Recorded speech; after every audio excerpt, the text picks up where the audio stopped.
All right, folks, coming up on Roland Martin Unfiltered for Wednesday, March 20th, 2019.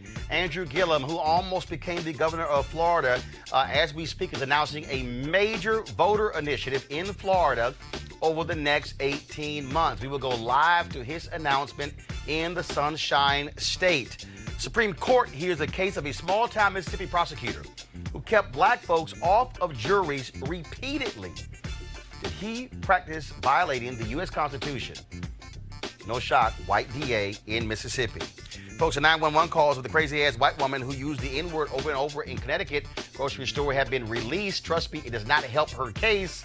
Wait until y'all hear these calls. Also, a Virginia school hires a school cop, but he gets outed as a white supremacist. Are y'all shocked? Are y'all really shocked? Also, the Congressional Black Caucus joins the National Association of Black Journalists and NAACP in Color of Change in demanding that CNN diversify their lily white executive rank. So why does CNN's President Jeff Zucker keep trying to focus on me and he won't address the question, where are your black executives? I wonder why. A descendant of a slave sues Harvard for profiting from and exploiting her ancestors' photographs. She joins us along with her lawyer, Ben Crump. And in our series of The American Worker, we look at how discrimination in employment fuels the wealth gap between blacks and whites. And y'all, Fox News' Tucker Carlson declares America not a very racist country because, wait for it, there are lots of interracial remarriages. Tucker, you know Thomas Jefferson had a black woman. Back in the day, Sally Heming. But that didn't stop slavery. All right, more education for another Fox News host. It's time to bring the funk. I'm Roland Martin Unfiltered. Let's go. He's got it. Whatever the miss, he's on it. Whatever it is, he's got the scoop, the fact, the find. And when it breaks, he's right on time and it's rolling. Best believe he's knowing. Putting it down from sports to news to politics. With entertainment just for kicks, he's rolling.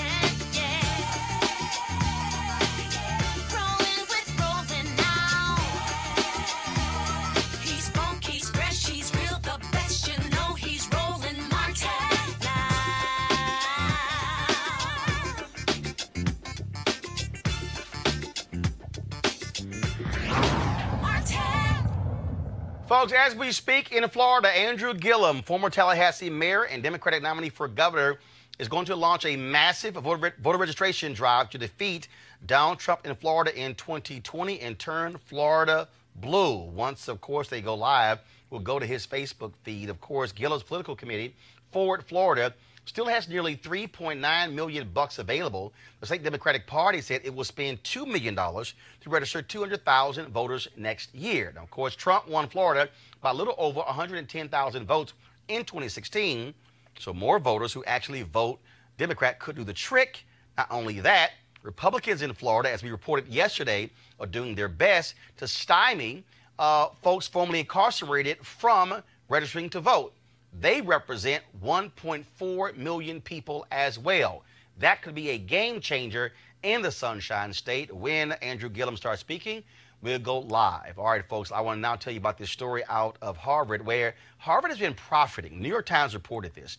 Harvard has been profiting from these photo images of slaves. It really was a remarkable story that was done by Harvard. And so you see one of the, the story was done by the New York Times. You see right there some of the photos that Harvard has been profiting from. This is really caused an uproar. In fact, I was sitting here just a few moments ago.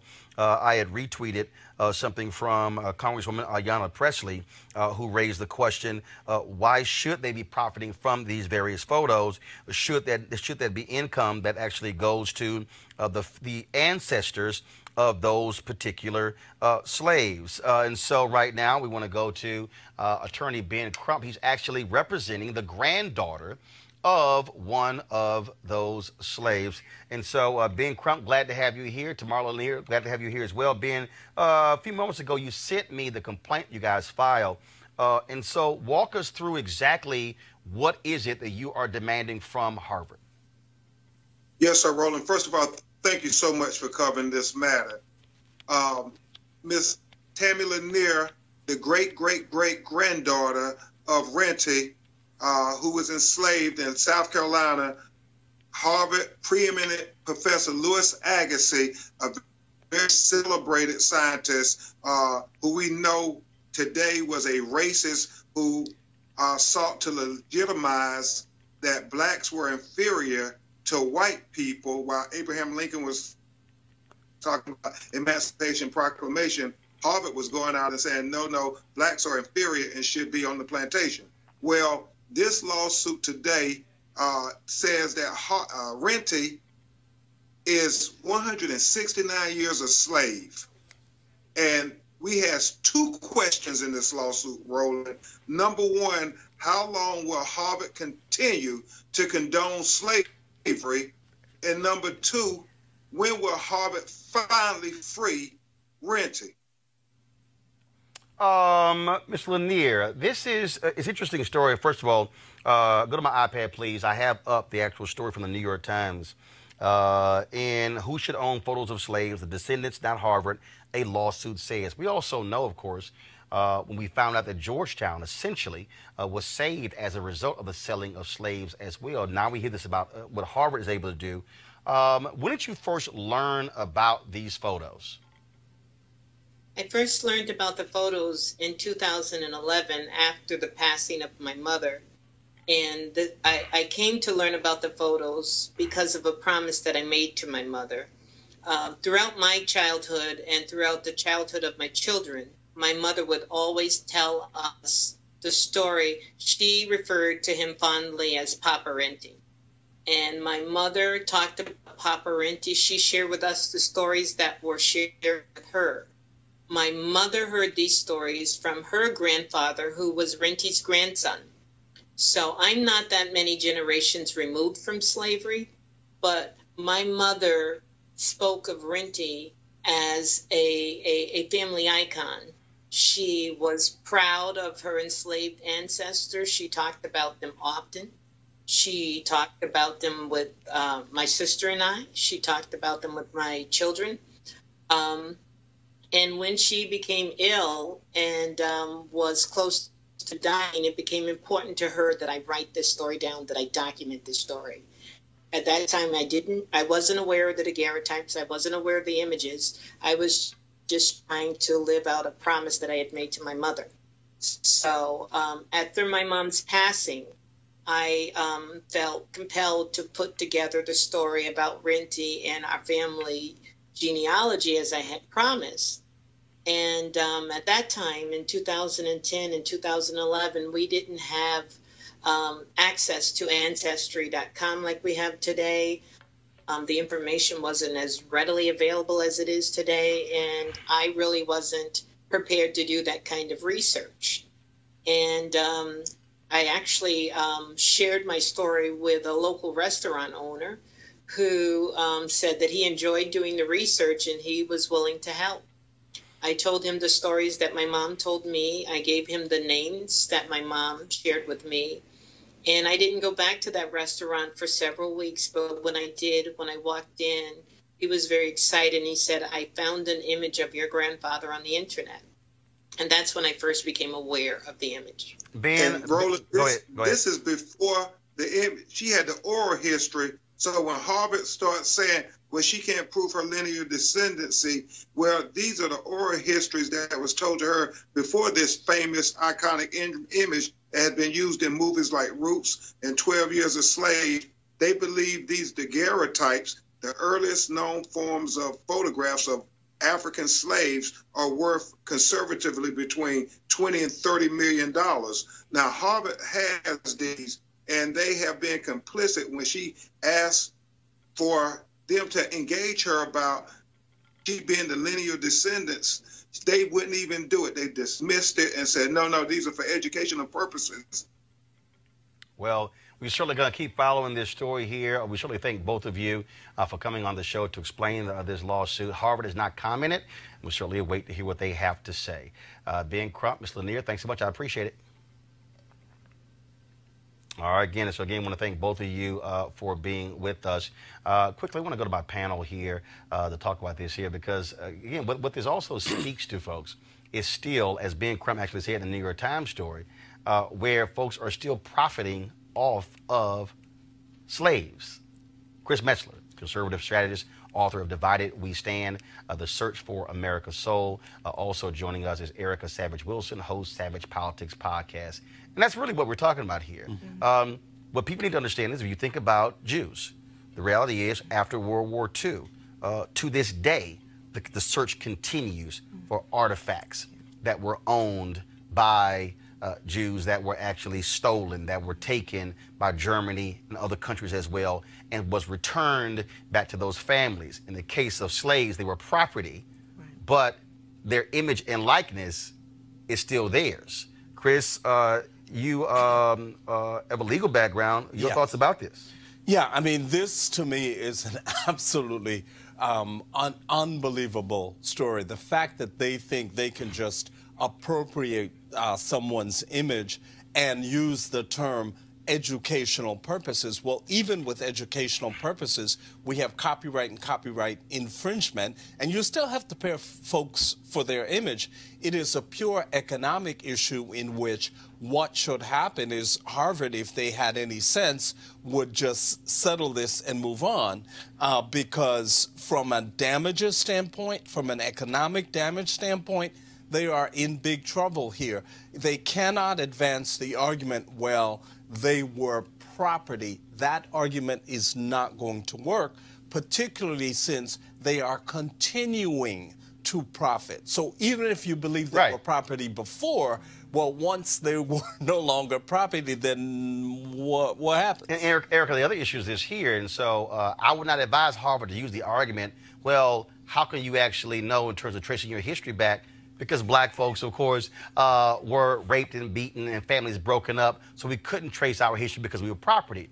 To me, if you're Harvard, you say, I'm not going to make that argument, so if we can't establish ownership, hey, we will donate any proceeds or whatever to the Smithsonian Museum of National African American History or to an HBCU or whatever, but that's, to me, that's not the one you want to make. Oh, absolutely, but it really goes back to the 3/5 compromise, that black folks are still fighting for their humanity, for us to be seen as humans.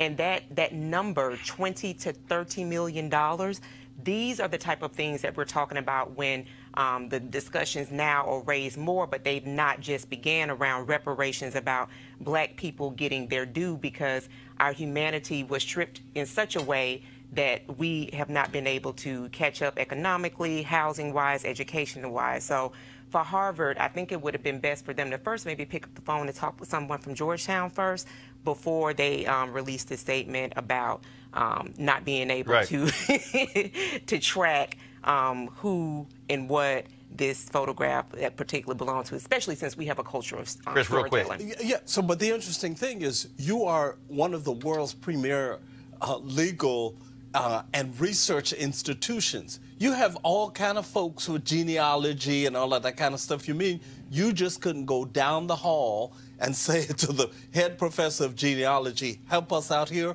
before you made such an asinine statement? Yeah, for sure. All right, folks, let's talk about this other story. Of course, the U.S. Supreme Court is hearing a case involving a white DA in Mississippi. His name is Doug Evans. He excluded 41 of 42 black potential jurors over the course of 6 murder trials for one man, Curtis Flowers. Now, Flowers was accused of murdering 4 people. The actual evidence against him is thin, and there were 2 mistrials and 4 convictions, 3 that were overturned.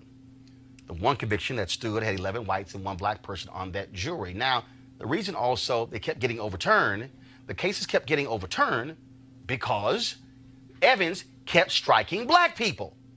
And the appeals court kept saying, you were wrong. And he kept doing it. Well, today, the case was argued in the Supreme Court. The newest justice, Brett Kavanaugh, seemed to side with Flowers' attorneys. Now, if he votes for the 4 liberal justices, justice might be done.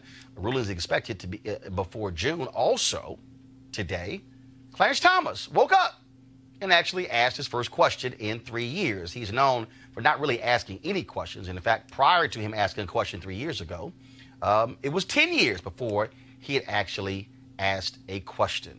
Pretty interesting here. I want to go back to our panel here. We have seen other cases before. The Supreme Court had previously ruled in a case, I believe it was in Georgia or Louisiana, where literally the prosecutors marked B next to the juror's name and who they struck. We know for a fact that prosecutors, Erica, have consistently done this. Yep. They do not want black people on death penalty cases, especially if it's a black defendant. Right, because death penalty cases disproportionately impact black folks. And this is why elections are so consequential. When people talk about not understanding why their voting matters, this is why your voting matters. Voting for those people that are pursuing those seats as DAs and those local justice seats, this is why it matters. And particularly in this case of Mississippi, their prison, that penitentiary, Parchment, is literally a 16,000-acre farm. And so the years that this man has given his life to that institution, having been tried over and over again, is completely outrageous. And this is why we vote. This is why we are involved in not just national elections, but local as well. Yeah, well, first of all, prosecutors generally forget, in my experience, having been a prosecutor, that the job of the prosecution is not to convict, it is to do justice. So to the extent that you see someone who keeps striking black people from the jury pool, that's not justice that's being done. And that's very clear. That's number one. Number two, as a purely legal matter, as a constitutional matter, this is clearly unconstitutional. The courts have already ruled on this issue. Part of the problem was the courts below, because they at one point overturned, and then they were like, yeah, the state court said, yeah, we don't want to hear it. And so now I believe the Supreme Court's going to rule that this is unconstitutional. I think you may get Kavanaugh, and I also think you may get Chief Justice Roberts on this as well. And this is what black folks have had to deal with in this country. When people understand why you have a foul criminal justice system, because we know that it is stacked against black people, and there are other prosecutors like this guy right here. And I keep saying that, look, the way you fix this is you say to any prosecutor, you strike black folks from jurors, you're going to actually lose your license. See, I think the problem is we have allowed these folks to stay in these jobs, to be able to get by. It's no different than the black guy today, spent 6 years in prison, just got awarded $13 million from San Francisco, and the two cops who framed him are now retired. Their asses should go to jail. Right, and have their pensions snatched as well. So, yeah, and again, I go back to the participation in local elections. We've got to make people understand the connection between showing up at the ballot box and these people that, even if they're running unopposed, that name consistently being on the ballot, and understanding the history behind how they have prosecuted folk in your community is important to be able to see how those things tie together. All right, folks, we tell you about this crazy-ass white woman in Connecticut, of course, who lost her damn mind going on a racist tirade while shopping at an East Haven, Connecticut supermarket. Well, of course, we had the video, but she resigned as a secretary for Hamden High School in Connecticut when the video went viral. Smart idea, because now she's still in the news because a local television station has obtained her 911 calls. Check this out. The man in his little scooter said, "Are you talking to me?" And I said, "No, I'm not," because he called me a I called him a Then he continued to get up and threaten me. So there was spitting going back and forth. He spit on the back of me, and I am pressing charges. Somebody better do something now. My jacket is in the middle of the ShopRite parking lot because again, where are you? Spit on it with this dirty, disgusting, AIDS-infested. Is it going to be a white person? Because I will not meet with the now, because I am way beyond that point. Now, of course, what gets me, y'all, is she tried to actually blame the black people for it happening. It's how they acted. It's how they acted. There are no words for this. Right. I mean, in a situation like this, so you're involved in this racist tirade, you then try to flip the script, you try to shift the blame, and you think that's okay?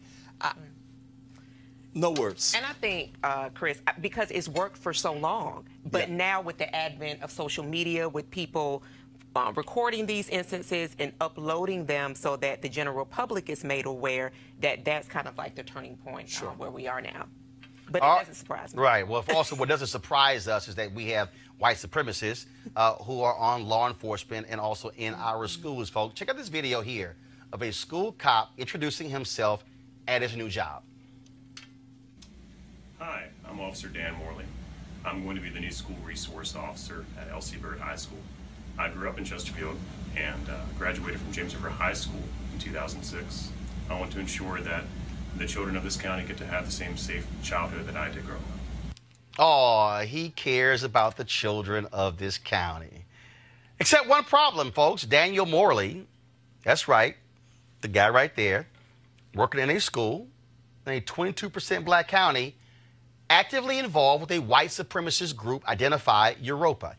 His white supremacist activities were uncovered when a hack exposed the group's chat logs. He has now been suspended pending an investigation. To add insult to injury, the school in Chesterfield County, Virginia, where he was hired, is named after a dead state senator, L.C. Byrd, who was a member of the Massive Resistance, a powerful pro-segregation organization.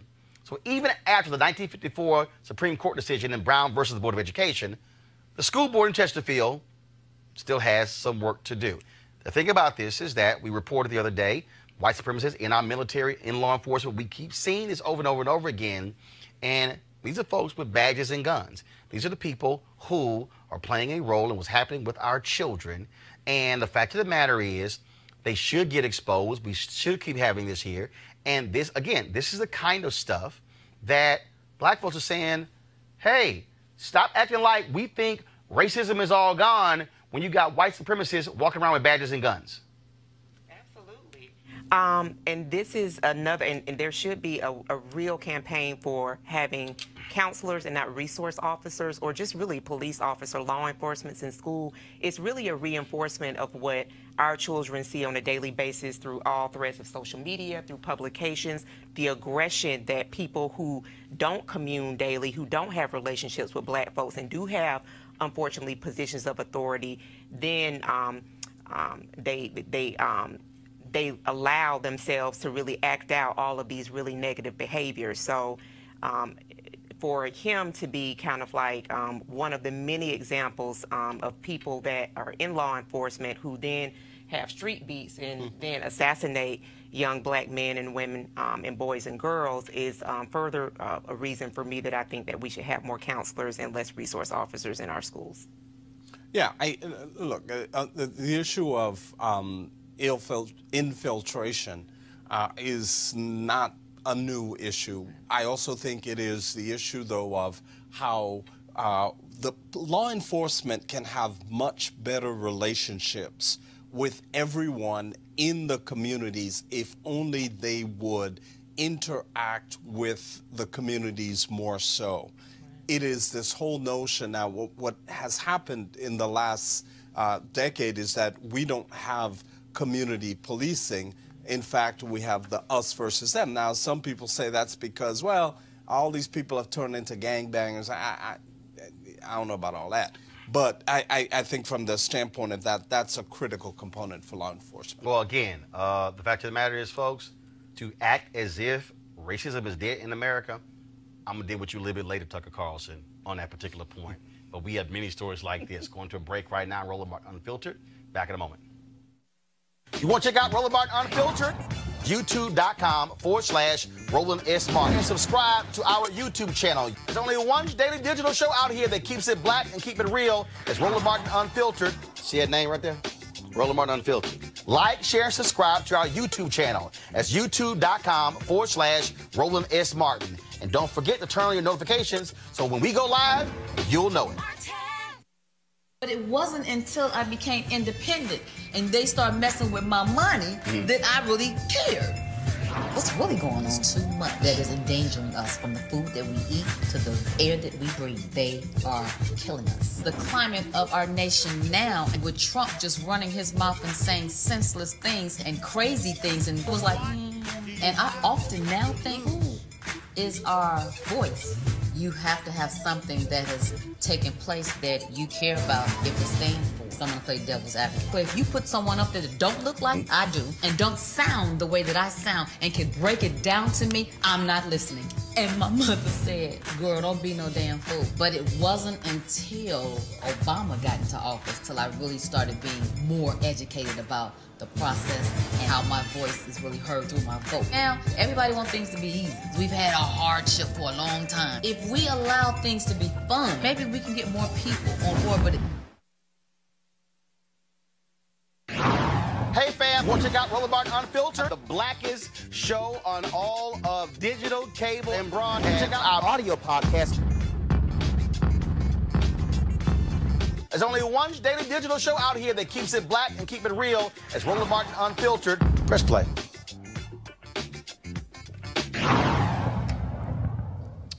All right, folks, the NAACP, of course, has already stood with NABJ in demanding black executives at CNN. Now, the Congressional Black Caucus, they are actually weighing in with their voice as well. Critically important, folks. And so I want to go to read the statement that was sent out by Karen Bass. She, of course, is the chair of the Congressional Black Caucus. She said, quote, "A newsroom that looks as diverse as America has the ability to raise awareness about issues impacting black and brown communities across the nation. CNN's lack of black representation among its leadership positions is truly troubling, and it must be addressed. It is through diversity at all levels of any company that we are truly able to thrive, and our media must be committed to the core American values of inclusiveness and diversity. The CBC stands firmly with NABJ and asks that CNN implement policies that allow African Americans to obtain equal representation within the newsroom." Now, I got a phone call, folks, today that CNN, they have a monthly town hall meeting where Jeff Zucker, the president, meets with CNN staffers. One of the first questions he got was regarding NABJ. What he then did was continue to criticize me, saying, oh, the damage I caused CNN with the town hall back in 2016 that we hosted at TV1, when in fact, I didn't send any questions to anybody. Donna Brazile did, and she's admitted that she actually should not have done that. Now, here's what's interesting. In the meeting, Jeff Zucker refused to say how he's going to fix his problem. See, Jeff Zucker wants to keep trying to make this thing about me. Nah, boo, it's your problem. Where are your black executives? Where's your black plan? That's the real deal. Now, Color of Change has also announced their online petition. Jeff Zucker, give black execs a seat at the table. If you go to colorofchange.org, you can sign up for their petition. All of you should sign up. They want to deliver thousands of petitions to the doorsteps of CNN saying, where are your black executives? I want to go to our panel here. Chris, here is the real deal. The real deal. Jeff Zucker wants to keep trying to say, oh, well, we'll meet with NABJ if Roland's not there. I ain't your problem. Your problem is you got no black executive producers. You've got no black VPs, no black EVPs, no black SVPs, and no black direct reports. And not a single statement that CNN has released since NABJ dropped our statement and going public have they addressed the core issue. And I don't believe Zucker plans to address the core issue so long as he can deflect. The fact is, for me, and strictly from a conservative position, I absolutely enjoy the fact that CNN, who has for so long really criticized conservatives for being racist, now we see that, in fact, they're complicit in this. There is no reason in the world that CNN, for as long as it has been around, does not have a more diverse ranks of people. That's number one. Number two, clearly, I don't think that what he's going to be able to say with any credibility is we can't find any. And again, he keeps. And first of all, folks, Robert Patillo has joined us, so we get Robert mic'd up right now. So I just want to let y'all know that. And of course, we know he wants to weigh in, being based there in Atlanta. So you'll do so in 1 second. Glad to have you here, Erica. That's the real deal here. They won't address the issue. Jeff Zucker in every statement, oh, Roland did this, didn't. And so we're not going to meet with NABJ because of Roland. And then he apparently he also said in a meeting today that this was y'all going to love this one. If NABJ was serious about diversity, they wouldn't meet with us without Roland. What? If you were serious about diversity, you would hire some black people as executives. See, again, no, that's game, recognized game. Right. Right, and deflection will not win because diversity is a must, and we all know that media definitely shapes the imagery of everything that we see, and because a lot of the content that we do consume is really coming from one lens, the pushes that we're seeing by NABJ, by yourself, by other people that carry influence are most important so people can really see the difference between what it means to have well-rounded news because their most recent hire, a political editor, is a white woman. So again, that's not diversity as well. First of all, after they got criticized for hiring Sarah Isker, who was a spokeswoman at the Department of Justice as a political editor, when she's never worked at a media company in her life, has never been a journalist, they got their behinds ripped. Then when she announced coming off a vacation, oh, I'm just going to be an analyst, and then Jeff Zucker tried to defend that by saying, oh, she was quite talented, never been a journalist in her life. Show me somebody black who gets hired as a political editor at CNN, who's never been a journalist, who's never even worked at a media company. Gotcha. But the thing here, Robert Patillo, is, first of all, here, you got my iPad here? Okay, y'all, pull it up. This photo y'all see right here is a selfie that we took on Monday when NABJ met with the leadership of ABC News. I was in the meeting, Robert, and we're dealing with them on black executives. The reality is Jeff Zucker can try all he wants to make me the story, but no, the reason NABJ called them out is because no black executive producers, no black vice presidents, no black SVPs, no black EVPs, and no black direct reports. That's why we called them out. Well, I like to keep it 100 when I'm on here, so let's just keep it 100. The first time I met with somebody at CNN to talk about being a political analyst, to talk about being a pundit, to talk about coming on, to talk about political issues and criminal justice reform, the person told me we do not have any straight black men who come on our network. Bam! 100% is what they told me. And so then when I started looking through the people who they invite on, the people who talk, you'll notice there are very few alpha, assertive, straight black men who get to talk on CNN about political issues. Well, maybe that's why in 2013 they wouldn't give me a new contract. Go ahead. Let's keep it 100%. Hold up. The person literally told you that. If you keep it 100% crunchy, if you look at what you see, they love having catty black women. They love them snapping their necks and making sounds and all those other things to make viral clips. They love the black men that they have on to do the same, to be sassy and insulting. They had the one lady filing her fingernails and to make viral clips. What they do not want is anyone talking on behalf of the black community from a place of authority, from a place not of partisanship, not to say, well, Trump is the devil or Hillary is the devil or whatever else it is. They want those types of people who create the types of viral clips that they want. And because of that, you cannot consider that to be real news. And here's the piece. By having no black executives, there's nobody at the table to say, this is why you shouldn't be doing this nonsense. And that's the real deal. Now, first of all, there's some brothers over there I know who are contributors who are heterosexual and they married. Well, they probably minority though. I got you, but again, I'm just y'all know. But literally, a person who works at CNN that's what they told you. Told me. Also, y'all, go to my iPad for the next photo. This was back in, I think it was September or so. This is us with Fox News. Let me say it again. Fox News said, no, go back to the photo. Fox News sat down. Y'all see who I'm standing next to? The woman in the white, Suzanne Scott. That's the CEO of Fox News. Let me go on over here. I'm going to go that way. See that brother on the end? Yeah. The president of Fox Business. So Fox has more high-ranking black executives than CNN.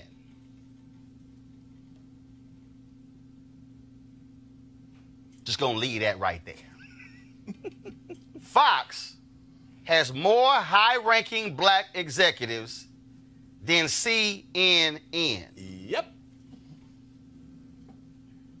Just gonna leave it right there for y'all just to let it marinate. But see, Jeff Zucker wants to make it about me. So let me go ahead and do roll call for y'all. Tanisha Abernathy was the executive producer at CNN. Left, not necessarily all up to her, in 2015. That's the last time they had a black executive producer. 4 years. Darius Walker was made VP in 2013, was laid off in 2014. Geraldine Moriba became vice president for diversity, left in December 2016. Hasn't been a black VP since. Mark Whitaker was a number 2 at CNN under the previous leadership. Zucker let him go in February of 2013. Zucker has not had a black direct report in 6 years. He started in January. So essentially, the entire time Jeff Zucker has led CNN, he has not had a black direct report. So Jeff, you can keep trying to make this thing about me, but homie, it's about you. It's about your lack of black executives. It's about how you somehow can't find them. And just so y'all know, the number 2 at CBS is a black woman, Kim Godwin. It's amazing how they could find a black woman. It's amazing how the other networks can find black people. But see, this is why y'all got to go to Color Change, because see, back to our panel here, NAACP, Color Change, Reverend Jackson, Rainbow Push, NNPA, Alphas, all standing with us on this. And these are networks people are watching.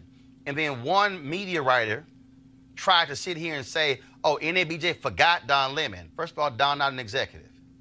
See, all of these networks, what they want to do with us is say, well, look who's on air. Right. No.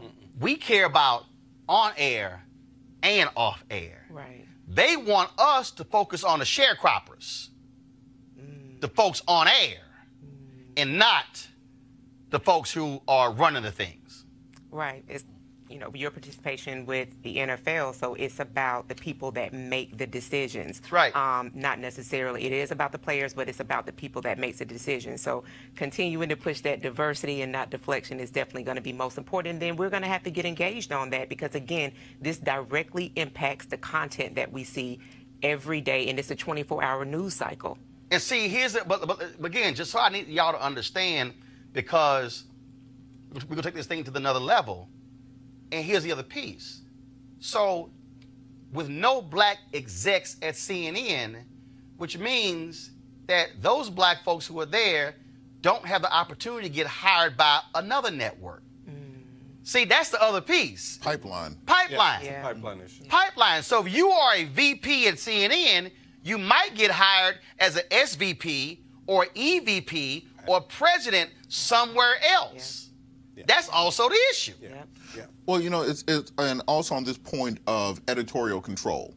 The SVPs, the people in power, give you that editorial control. Right. So when the people in power are saying, well, you're just talking about Russia every night, and we're just going to hammer Russia, that means we're not handling issues like reparations. We're not talking about economic development. We're not talking about why are we doing a drone war in Africa that's still killing black folks every day. Because you don't have that editorial control, you can be the smiling face in front of the camera all you want to be, but you're not. You're a puppet. There's someone else writing the words in that script. There's someone else controlling the words that are coming out of your mouth, and that's why we have so little penetration. Reverend Jackson asked me about 10 years ago to do a report for him called Black in the Media. And at that time, we did a report, I think it was 2000, I was in law school, 2008, 2009, where we looked at the numbers of people who were in executive position, had editorial control at the news networks. Back then at CNN, the number was 0. In 2019, the number at CNN is 0. So we can make all the strives and all the progress we want in having a pretty face deliver us the same information, but it's still the same information until we make that change. So I'm going to play this for y'all. So the folks said when Soledad O'Brien called out CNN in August 4th, 2018, the folks at Mediaite put this together. So if y'all don't believe Roe, I'm about to show you literally the cabinet of Jeff Zucker. So direct reports is like the president has a cabinet. That's what you have here. So go to my iPad. Y'all about to see all of his direct reports.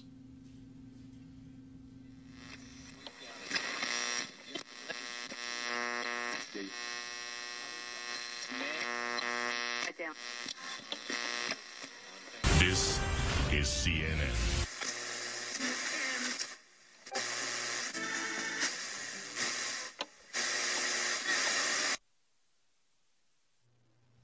Y'all didn't see a single African American. That's called receipts, Jeff Zucker. So you want to keep trying to make this thing about me, that's fine. You can try to attack my integrity, my credibility. The fact of the matter is, I communicated with several African Americans, professors and Black Lives Matter activists, and also Donna Brazile about black specific questions. Did I email the Hillary Clinton camp? Nope. Did I tell anybody to do? Nope. Would I do that? Nope. Has Donna Brazile admitted she did? Yep. Has she said it was wrong? Yep. But you know what's wrong? Easy. No black executive producers. That's what's wrong. No black VPs. That's what's wrong. No black EVPs and SVPs. And no black direct reports. So, Jeff, let me know when you're going to address that. Because you can keep trying to sit here and deflect and try to sit here and blame me for something that happened in 2016. But where are the black people? In the high-paying jobs, in decision-making jobs. We're waiting. We're waiting.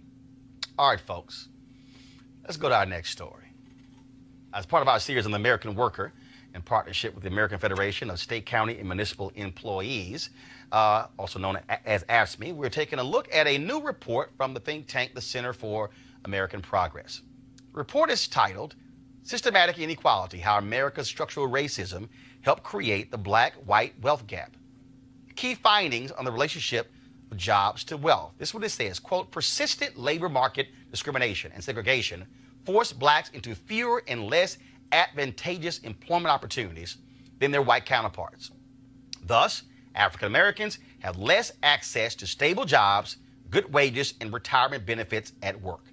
Joining us now is one of the authors of the report, Danielle Solomon. She's the Vice President, Race and Ethnicity Policy at the Center for American Progress. Danielle, the reason this is so critical is because you got all these white folks running around talking about, look, no discussion about reparations. Let's don't talk about slavery. That was so long ago. I can't believe it. Let's just all get along. Everything is great. All y'all black people got to do is just grab yourself by your bootstraps and just work harder and study. That's what we keep hearing. Right. Right, but that's actually not the case at all. This has nothing to do with individual behavior. This is all systematic, and that's what our report shows. And again, so when you say systematic, see, the problem I have with that word, that when people hear it, they just think, oh, that's just so big and unwieldy. So break that down when you say systematic. Yeah, of course. So like you said, black people have long been told if you just get an education, if you just get a job, everything will be okay, if you play by the rules. Our report shows that even when you play by the rules, even when you get those protective factors, when you get that higher education, when you get that good paying job, when you purchase a house, you're still unable to build wealth. And wealth is really the best economic indicator for a family or a person's overall economic well-being? Are they able to kind of move through life seamlessly with being able to deal with unexpected emergencies, put their kids through school, retire? And for Black Americans, they just don't have the ability to really build wealth in this country. And that's not due to them not having good paying jobs. That's not for a lack of them trying to buy into the American economic system by purchasing a home. It's systems were not created to work to benefit them and provide equitable outcomes for Black people. And so when I talk about systems, I'm actually talking about the fact that even when you do everything right, even when you play by these rules that have been set up, they don't bear out equitable returns for Black people. Black people just don't get the same return on investment as white Americans, even when they're doing everything according to the system that is laid out. And so how do you lay out how this can change? And I think about something that I said in the meeting Monday when we met with ABC News. And I said to them, and I've said this publicly, so it's not like, this was anything just to them.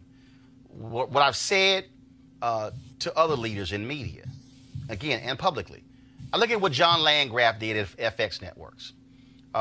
He sent an email out, and he saw that 88% of their original series were directed by white men, even though white men make up 36% of the country. And he said, wait a minute. He said, this is not the future of America. This is not the now of America. He said, we must change this. In 18 months, 57% of their directors who were directed their original shows were non-white men. One email that he sent out said, this must change. To me, to break down these systems, it's frankly going to require white folks who are in power to say, this cannot continue. Yeah, I think that's exactly right. I mean, one of the reasons we wrote this report last year was to mark the 50th anniversary of the Kerner Commission report. 50 years ago, President Johnson called this commission together to look at the state of America. And the report found at the time that America was moving towards America's two separate societies, one Black, one white. Not equitable at all.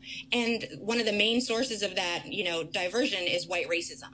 And we wrote this report to see if we've actually made any progress. And unfortunately, we haven't. And I completely agree. Part of this will require, and what we call for in the report, is targeted, intentional interventions to actually change how systems are currently working, because they were never intended to work equitably for Black and brown people.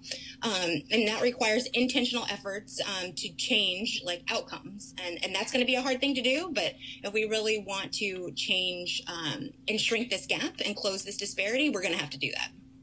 And it requires white people to come to the table and understand that for Black Americans, that means they may need more. And in fact, I got a phone call on Monday from a Black corporate executive who, in a major position in a major company in this country, who was frustrated, who was just upset, who was just, he said, I was at a meeting and I'm looking at my direct report, and it literally was a table of 8 white men. He said 50% of the people who buy our product are women. And he said the last 7 hires were all white men. What you laid out, the lack of stable jobs, those good wages and retirement benefits, the same reason NABJ is calling out CNN for lack of Black executives, because this is it. Because essentially, and again, for the people who are listening, understand, if you're a senior producer, okay, fine. If you are some other position, you're in the $90,000, $100,000, $110,000 category. Well, as you go up, all of a sudden, you're now in the $200,000, $300,000, $400,000, $500,000, $600,000, $700,000, $1 million category.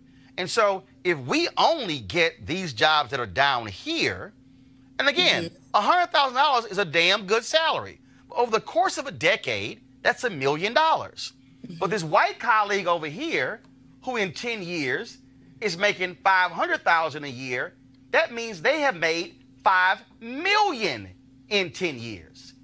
$1 million in a decade, $5 million in a decade. And then so we talk about, yes, 401k, you can fully invest. You can sit here and give more. And so that quality of life, and in fact, that even changes the dynamic for that white executive's children. His children or her children are likely going to go to college without taking out loans. That parent is going to have the wherewithal to say, here, son, here, daughter, here's a down payment on your home.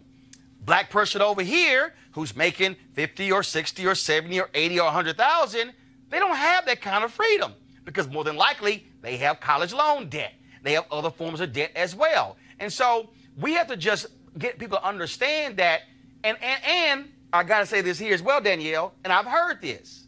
Oh, they make enough. Yeah, and one of the things they actually say that. Right. One of the things I want to say also is that it's not just about like the income piece, right? You can have a very high earning job and not actually have any wealth at all, right? Right. One of the things we found in our report is that college educated Black families are actually more likely to have less wealth than non-college educated white families, right? So even college educated Black people who probably have a very good salary still don't have equal amounts of wealth, and that bears out because they are more likely to have higher interest rates on their mortgage. They are more likely to have higher interest rates on their credit cards or their auto loans due to predatory lending.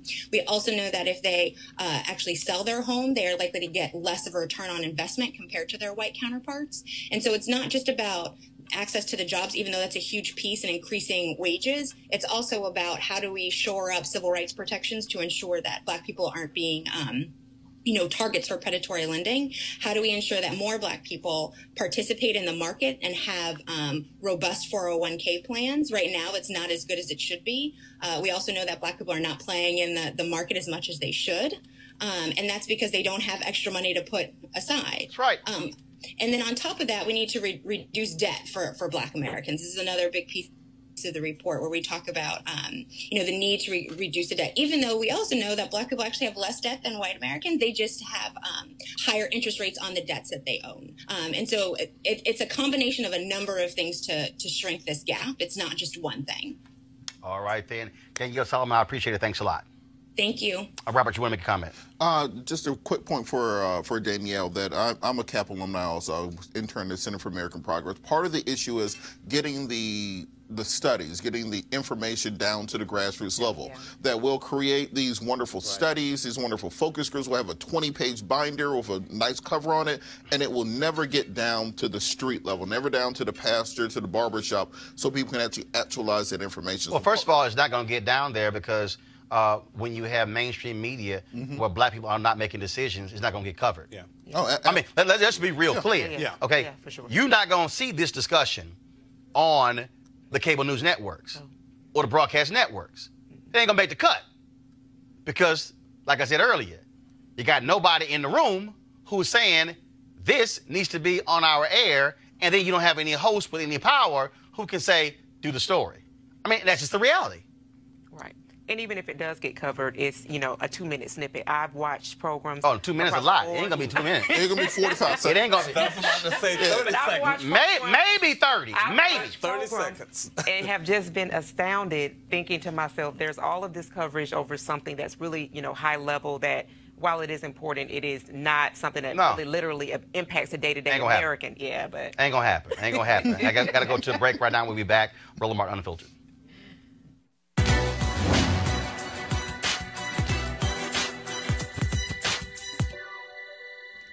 The test of character is the amount of strain it can bear.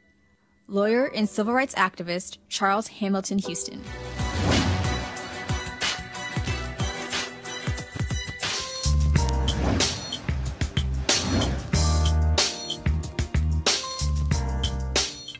All right, folks, HBCU Giving Day. Our school is Payne College, founded in 1882, located in Augusta, Georgia. Notable graduates include Emma Gresham, Joseph Lowry, Reverend Joseph Lowry, William Henry Harris, John Wesley Gilbert, Pastor Troy, and many more. If you want to support Payne, go to payne.edu. That's PAINE.edu.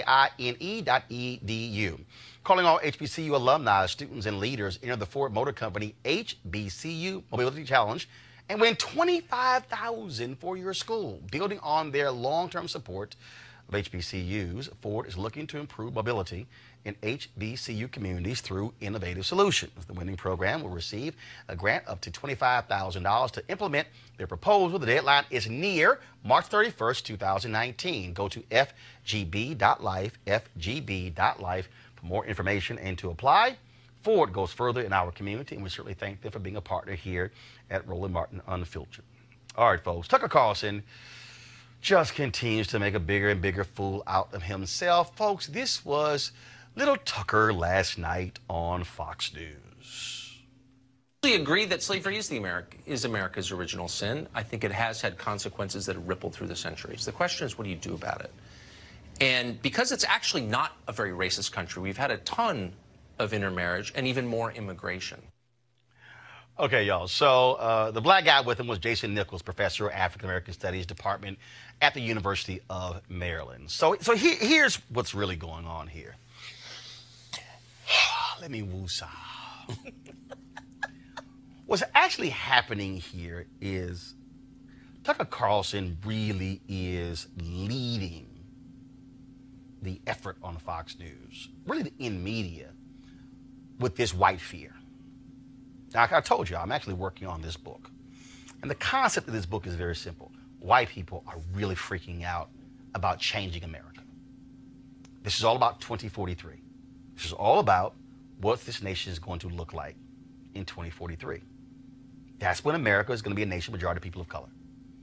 Black folks, Latinos, Asians, Native Americans are going to outnumber whites in America, 53, 47%. By 2039, the majority of the working class in America will be people of color. Black, Latino, Asian, Native American. That's what the numbers are going to look like. And so what you have here right now is this repositioning, this fake news, this new creation. Remember they said about new math, which is kind of weird because you think old math, 2 + 2 works. So now we have new history.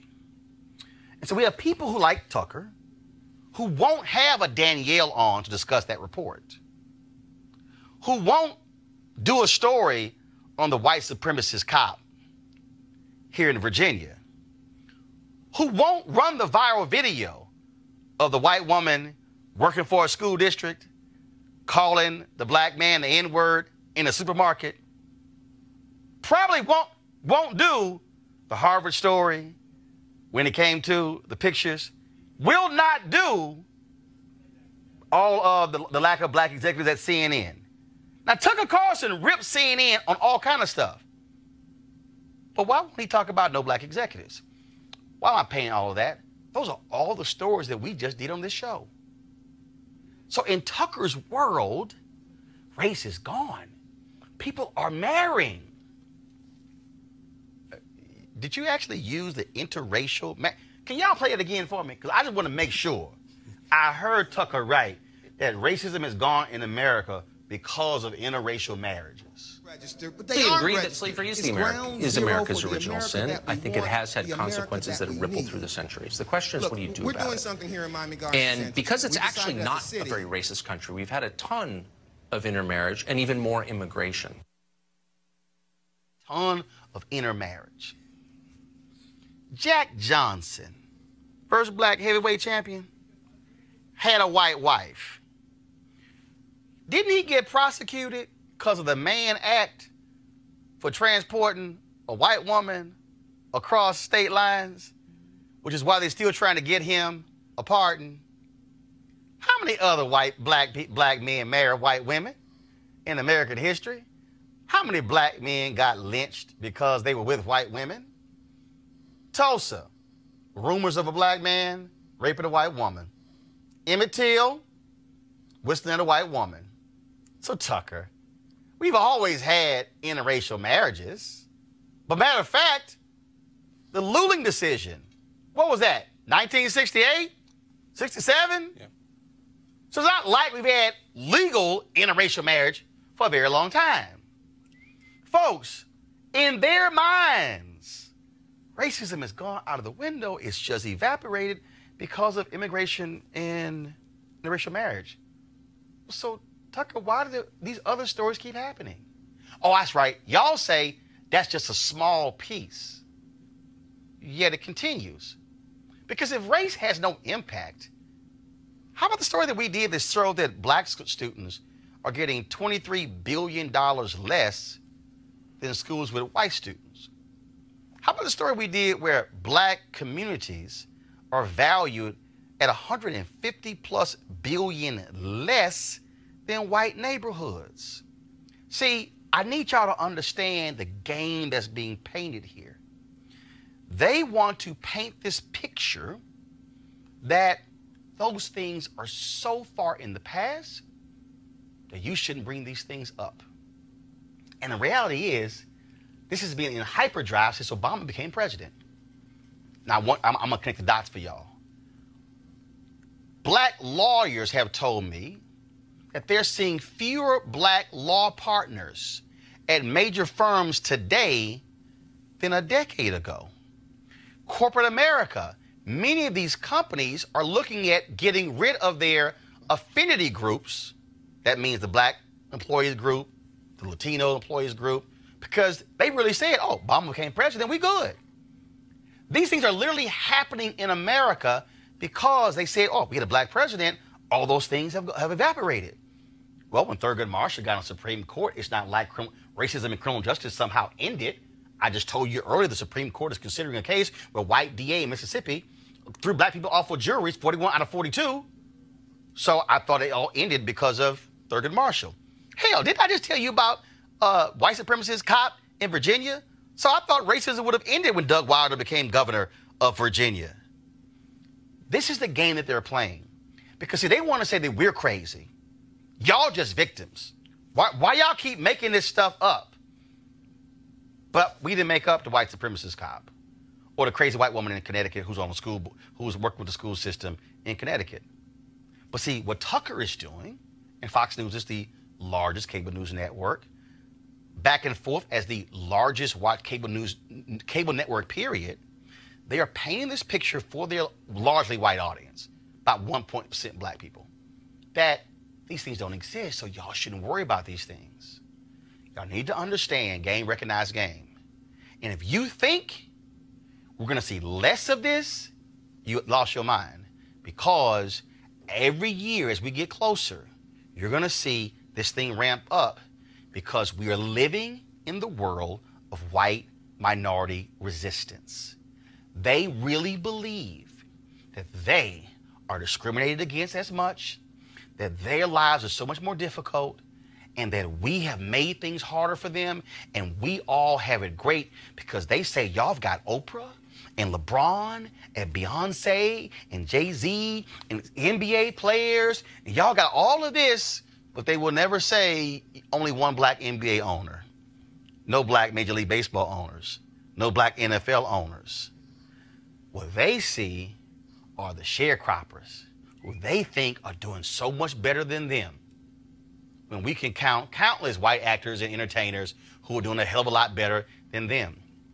This is white minority resistance. And Tucker is fueling this every single night with conversations like that.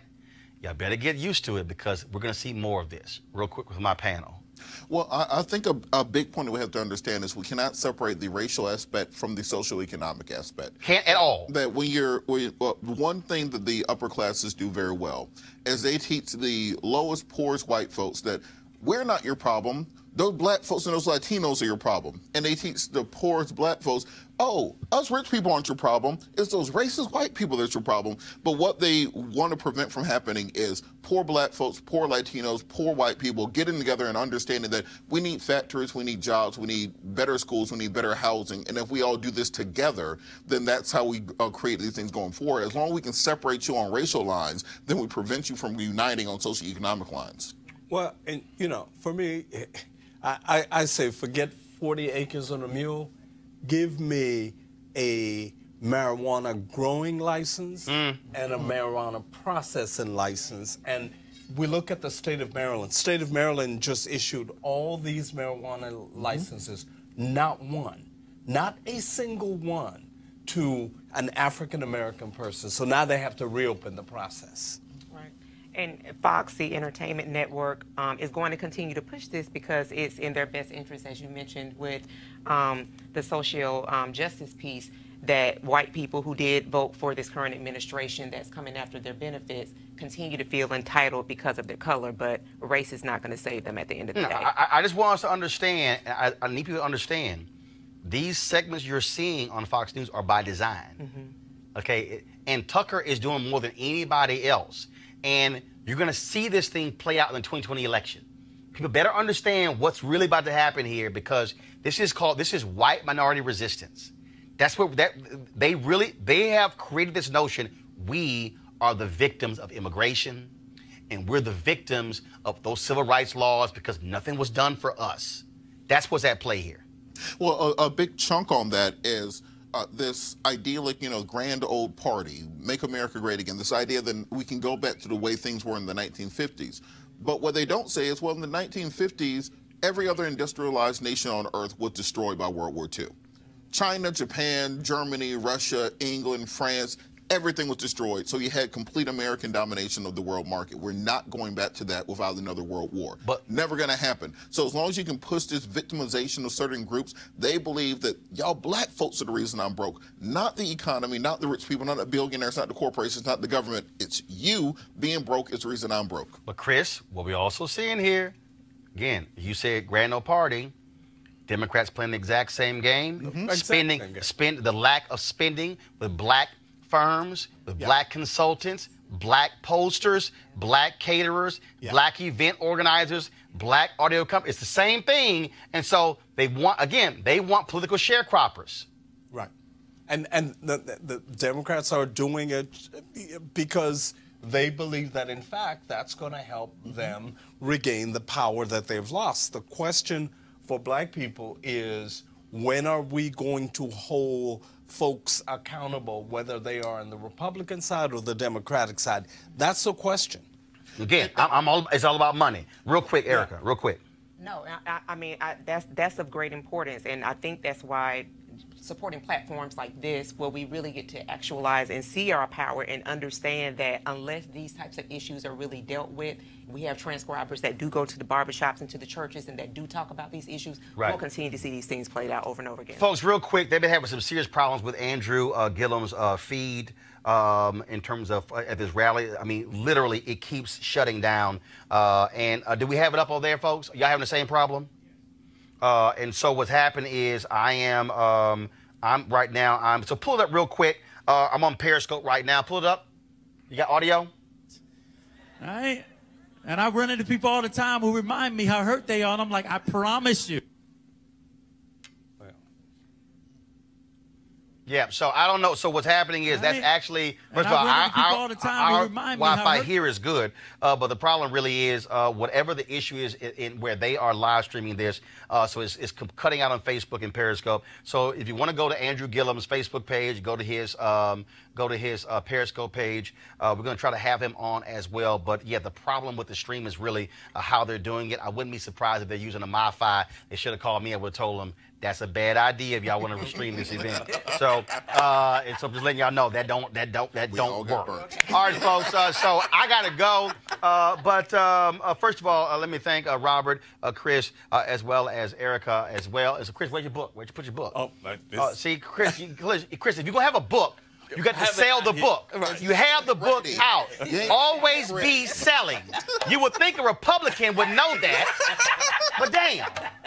Always be selling. I was looking for you to scream. Always be no. See, you don't wait, expect somebody else to do it. You always have your book. See, you ain't got your book. All right, y'all. That's the deal. I got to go, but do me a favor. We want you to support Roland Martin Unfiltered. Every dollar you give, I've seen some of y'all giving, of course, on YouTube. Every dollar that you give goes to support this show, for the conversations that we have, the panels that we have, the live streams that we have, the events that we go to. This is about us. And I told y'all, okay, these networks are not going to cover this, okay? They're not going to cover our stories. We've got to fund our own freedom. Every dollar you give makes this possible. And so a lot of you are watching right now on YouTube. A lot of you are watching on Facebook and Periscope. If you haven't given, give today. You can give monthly. You can give one time. That's fine. But we want more of you to support the show. Cash App, PayPal, also Square. We got all the forms there available for you to give. And so go to RolandMartinUnfiltered.com to join. I would love for 100 of you to join tonight. That's right, 100 of you to join tonight. And so make that thing happen. Go to RolandMartinUnfiltered.com because every dollar matters. And of course, if you're right here on YouTube right now, and if you want to give within this chat room, you can also do it as well. All the dollars actually go back to us as well. And so we got a great show lineup for you tomorrow as well, folks. And so I will see you guys tomorrow. Again, RolandMartinUnfiltered.com. Be sure to support what we do. I'll be in Fort Lauderdale, Florida tomorrow, talking to the black educators on Friday, but I'll be doing the show from Fort Lauderdale tomorrow. I gotta go. Holla!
You want to check out Roland Martin Unfiltered?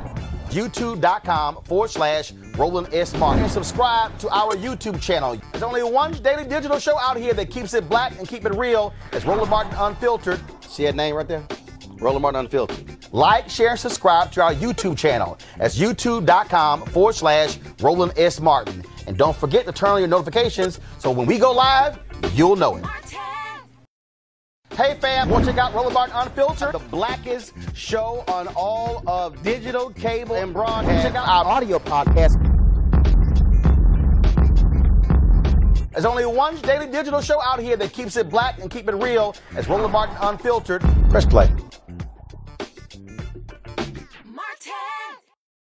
You want to support Roland Martin Unfiltered?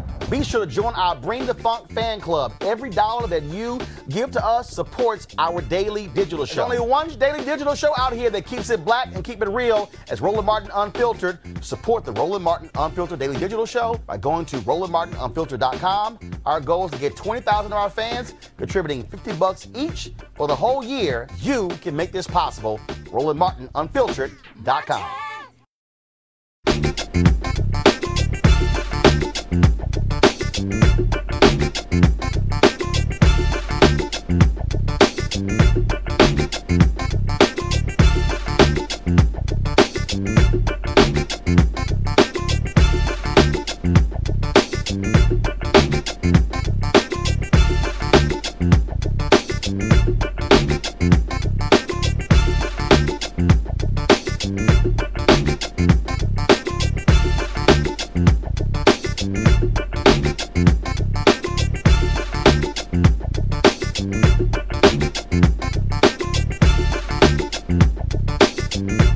You want to check out Roland Martin Unfiltered? YouTube.com/Roland S. Martin. And subscribe to our YouTube channel. There's only one daily digital show out here that keeps it black and keep it real. It's Roland Martin Unfiltered. See that name right there?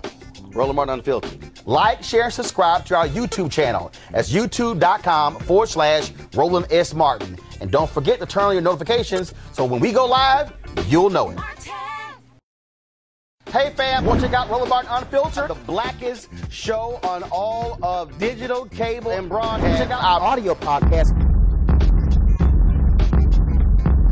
There's only one daily digital show out here that keeps it black and keep it real. It's Roland Martin Unfiltered. Press play.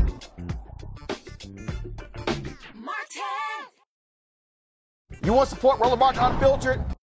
be sure to join our Bring the Funk fan club. Every dollar that you give to us supports our daily digital show. There's only one daily digital show out here that keeps it black and keep it real. As Roland Martin Unfiltered. Support the Roland Martin Unfiltered daily digital show by going to RolandMartinUnfiltered.com. Our goal is to get 20,000 of our fans contributing $50 each for the whole year. You can make this possible. RolandMartinUnfiltered.com.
You want to check out Roland Martin Unfiltered? YouTube.com/Roland S. Martin. And subscribe to our YouTube channel. There's only one daily digital show out here that keeps it black and keep it real. It's Roland Martin Unfiltered. See that name right there? Roland Martin Unfiltered. Like, share, and subscribe to our YouTube channel. That's YouTube.com/Roland S. Martin. And don't forget to turn on your notifications so when we go live, you'll know it. Hey fam, want to check out Roland Martin Unfiltered? The blackest show on all of digital, cable, and broadcast. Check out our audio podcast. There's only one daily digital show out here that keeps it black and keep it real. It's Roland Martin Unfiltered. Press play. You want to support Roland Martin Unfiltered? Be sure to join our Bring the Funk fan club. Every dollar that you give to us supports our daily digital show. There's only one daily digital show out here that keeps it black and keep it real. It's Roland Martin Unfiltered. Support the Roland Martin Unfiltered daily digital show by going to RolandMartinUnfiltered.com. Our goal is to get 20,000 of our fans contributing $50 each for the whole year. You can make this possible. RolandMartinUnfiltered.com.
You want to check out Roland Martin Unfiltered? YouTube.com/Roland S. Martin. And subscribe to our YouTube channel. There's only one daily digital show out here that keeps it black and keep it real. It's Roland Martin Unfiltered. See that name right there? Roland Martin Unfiltered. Like, share, and subscribe to our YouTube channel. That's YouTube.com/Roland S. Martin. And don't forget to turn on your notifications so when we go live, you'll know it. Hey fam, want to check out Roland Martin Unfiltered? The blackest show on all of digital, cable, and broadcast. Check out our audio podcast. There's only one daily digital show out here that keeps it black and keep it real. It's Roland Martin Unfiltered. Press play. You want to support Roland Martin Unfiltered? Be sure to join our Bring the Funk fan club. Every dollar that you give to us supports our daily digital show. There's only one daily digital show out here that keeps it black and keep it real. It's Roland Martin Unfiltered. Support the Roland Martin Unfiltered daily digital show by going to RolandMartinUnfiltered.com. Our goal is to get 20,000 of our fans contributing $50 each for the whole year. You can make this possible. RolandMartinUnfiltered.com.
You want to check out Roland Martin Unfiltered?